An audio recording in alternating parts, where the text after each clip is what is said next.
Assalamualaikum warahmatullahi wabarakatuh. Selamat pagi dokter dan teman-teman. Perkenalkan, saya Cantika Risna Dinian RP 191039. Pada pagi hari ini saya akan membawakan tugas lab activity dari mikrobiologi.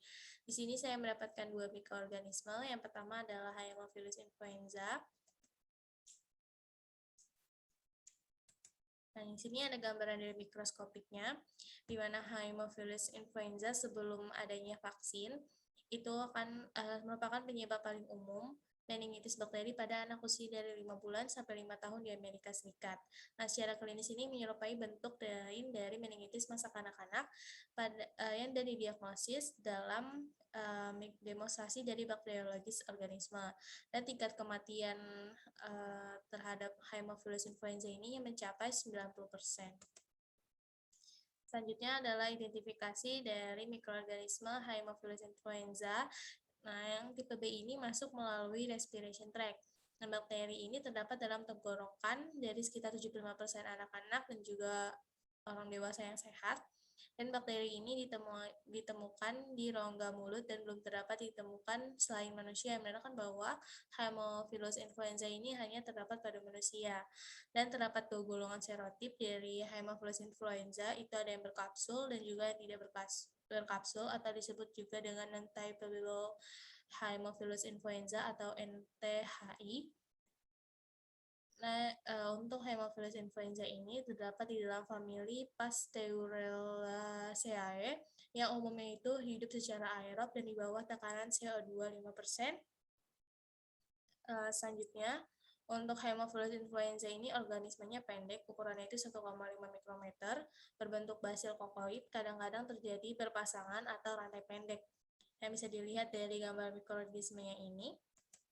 Lalu, Haemophilus influenza merupakan bakteri yang monomotil yang tumbuh pada blood agar dengan bantuan dari bakteri Staphylococcus aureus. Pada agar coklat, koloninya datar, abu-abuan, transparan dengan diameter 1-2 mm, muncul setelah 24 jam inkubasi yang bisa dilihat dari gambaran yang sebelah kanan yang atas, di mana apabila Staphylococcus aureus dan juga Haemophilus influenza ini ditanam pada media blood agar, koloni Haemophilus influenza ini akan tumbuh di sekeliling koloni Staphylococcus aureus yang dikenal sebagai satelit fenomena. Bisa dilihat di gambar kanan yang sebelah bawah. Lalu untuk Haemophilus influenza ini infeksinya invasif yang disebabkan oleh influenza yang memiliki biotype 1 dan juga 2, total itu ada 8. Dan untuk Haemophilus influenza ini membutuhkan nutrisi dan juga faktor pertumbuhan, di mana faktor pertumbuhannya itu ada faktor 10 atau hemin dan juga faktor 5 yaitu NAD atau nicotinamide adenin dinukleotide. Nah, untuk biokimianya, di sini untuk Haemophilus influenza, itu nitratnya direduksi menjadi nitrit, kumannya itu terlarut dalam empedu dan jenis bersimpai membentuk indol. Bisa dilihat di gambar yang sebelah kanan, yang paling atas itu adalah gambaran dari uji biokimia nitrit, yang bawahnya itu adalah gambaran indol.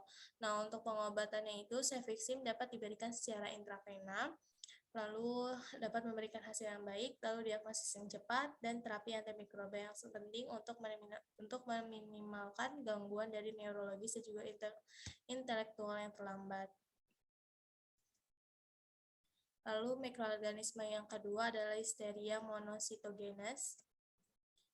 Di sini diidentifikasi pewarnaan gram basil, gram positif Listeria monocytogenes ini dalam kultur darah didapatkan bantang pendek berdiameter 0,4-0,5 mikrometer dan panjang 0,5-2 mikrometer.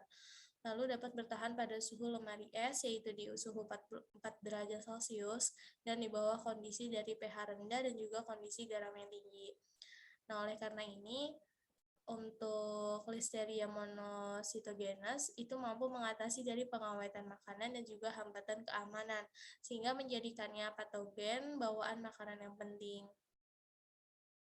Selanjutnya, untuk kultur tumbuh baik pada media agar darah domba, motilitas pada suhu kamar, dan produksi hemolisin adalah temuan utama.